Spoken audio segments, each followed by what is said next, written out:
Hey, I'm Kev. Welcome back to rFactor 2 as we're back in New Zealand in our Tatuus FT-60 for 14 that race around the Hampton Downs National Circuit. As we start in 10th against 16 opponents.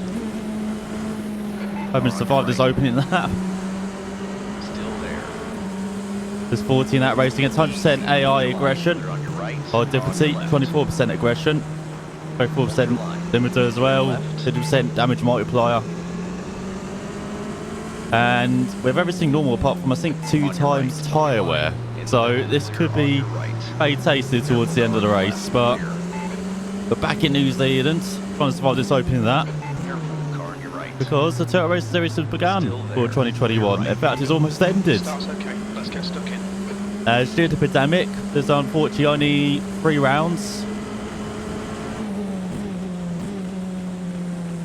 And they're all taking part in the Northern Island in New Zealand as well. And there's only Kiwis driving. Only New Zealand drivers who are in New Zealand driving. So a couple of weeks ago, the season began at Hampton Downs on the long circuit though, not this. A shame we only have this version. So this race is going to be much shorter. Well, that time going to be much shorter than what they experienced in real life. Okay, this is what they raced last year.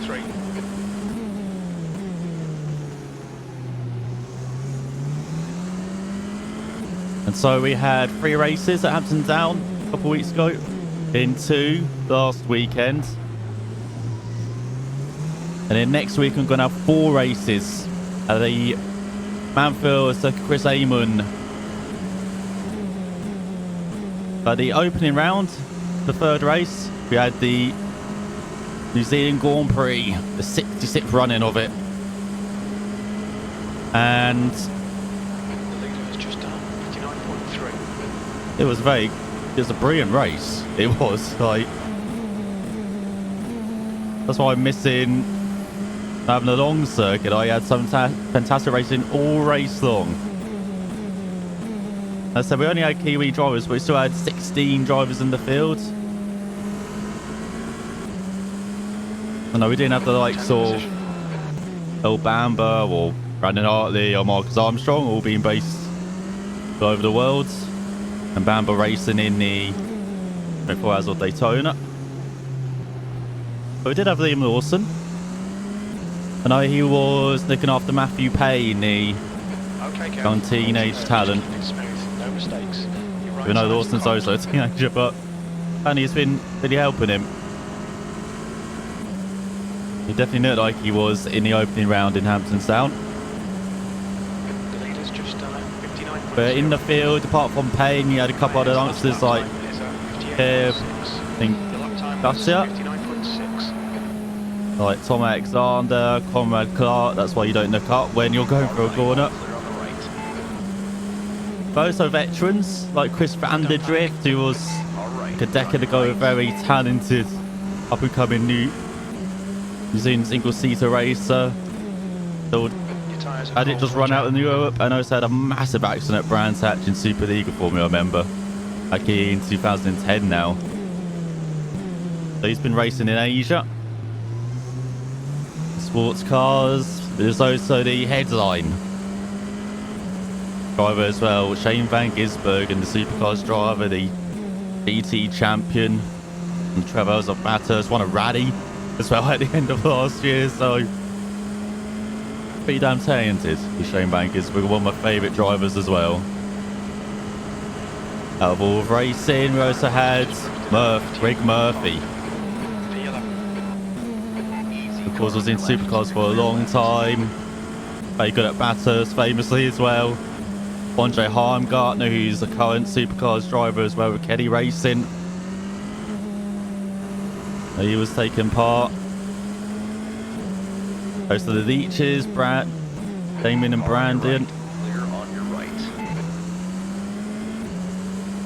And of course the legend, Kenny Smith, competing in his 50th New Zealand Grand Prix, was the 79-year-old. A record I don't think anyone will match all over the world.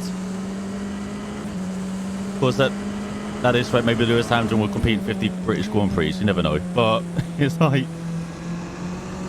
or Kimi Räikkönen, should I say, will do that. But yeah, outstanding field considering the restrictions. And 16 drivers took part in that New Zealand Grand Prix, that opening weekend in Hampton Downs. Unfortunately, there's only 7 full-time drivers in the series. So we'll start with the second round, actually, and Matthew Payne won both races. So heading into the finale at Chris Amon, he leads the championship ahead of Caleb and Gatia, who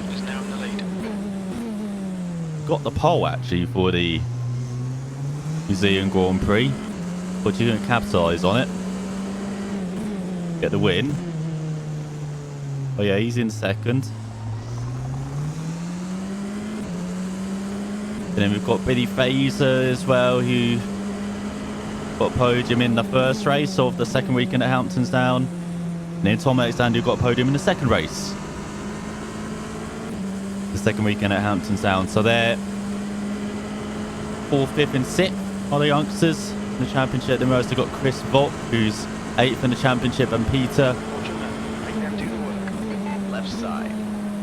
Bondanovic, who's 9th in the standings. He came second actually in the first race in Hampton Downs 2. But unfortunately got disqualified in the second race. But you may realise I didn't say all the top 5 because the first weekend at Hampton Downs was dominated by one driver, Shane van Gisbergen, who had actually competed in the Turret Racing Series. Like many young drivers, unfortunately, in Australia and New Zealand, like he couldn't afford to carry on single-seater racing, so became a tin-top racer, was known as that. But he had competed in this around 14 years ago, back in 2006-7 series. But he battled the likes of Daniel Gaunt, Chris van der Drift, the title. He didn't win the title, he didn't win the New Zealand Grand Prix back then, but he was the man to beat at Hampton Downs in the first round of the season, as we're very slow here. We should be aiming for like 58s. Let's try and pick our pace up. But yeah, he won the first couple of races after some tight battles with Chris van der Drift. Finished second in both of those races.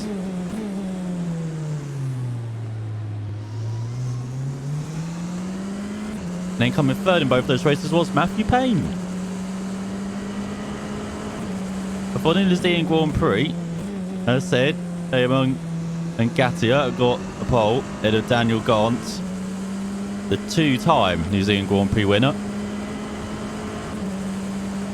But Shane van Gisbergen, who qualified in 10th, had to start from pit lane because the stupidity that his fire extension should go off. So it's all crash in front. There you go, freebie. Hey, we've got into 59s as well. But yeah, he had to start from pit lane at the back to Shane van Gisbergen. The Armada start went on, like Daniel got into the lead. The likes of Chris van der Drift. Matthew Payne right up there as well, batting in the top 5 along with the Leeches as well. Had a good start. Shane van Gisbergen to come from pit lane past Kenny Swift on the opening lap. Then had to work his way through the lower half of the field in the first half of the race. He was actually doing it quite well. He got all the way up to 11th after a dicey battle with Billy Fraser. Just got passed into 11th when the safety car came up because 424 the gaps come down to 2.3. 10th position. 44 Peter Bonovic, his car just stopped on him. Was up on the right side of the road.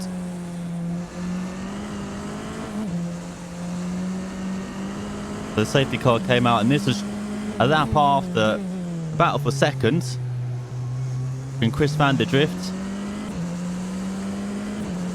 and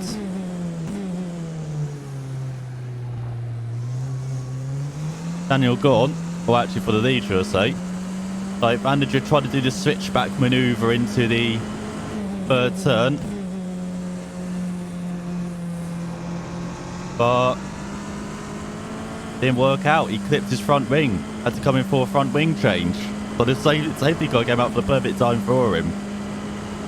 Then we got going again. And Gisbergen up to 9th in the standings now. You've just done a 59.3. That's your fastest lap today. Thanks to all the accidents. But on the restart, he made up a couple of places quite quickly. He got up to 7th. He got past one of the leeches. And so did Greg Murphy as well. And then he just methodically worked his way through the field. Past the other leech brother. Getting to the top 5. Then there was a almighty battle for second behind Daniel Gaunt. But Gaunt was actually slowing down a bit, so he ran into issues. We see a minor wear on your left front. Well, not minor wet.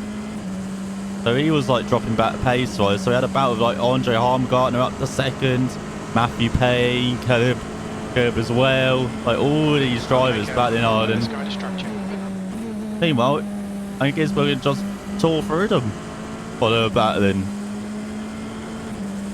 Got past Caleb, like very wheel to wheel. Car on your right. All clear on the right. Keep pushing, we might get it back. The next car is 8. And snuck by Matthew Payne as well. I should say got past Matthew Payne then. On your left. Oh my god, they lock up, they get away with it. I lock up, I just go straight. That's great. Right, let's try and make it back up the places.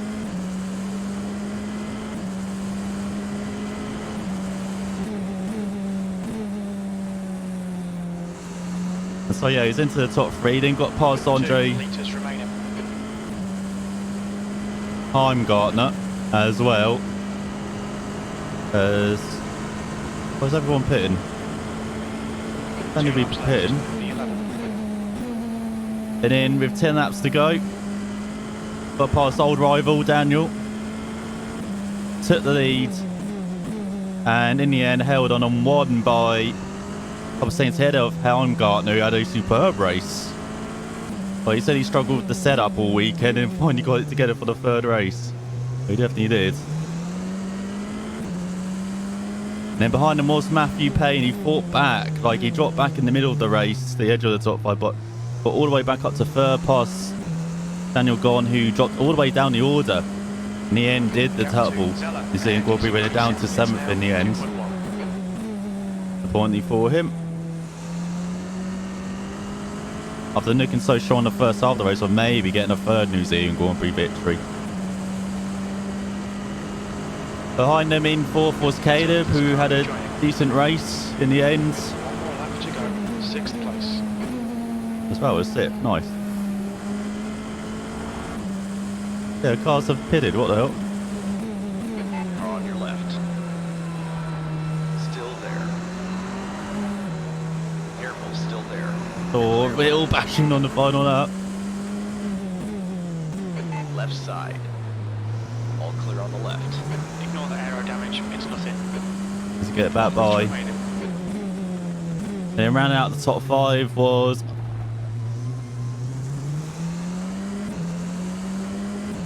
Damon Lynch as well, the older Lynch brother.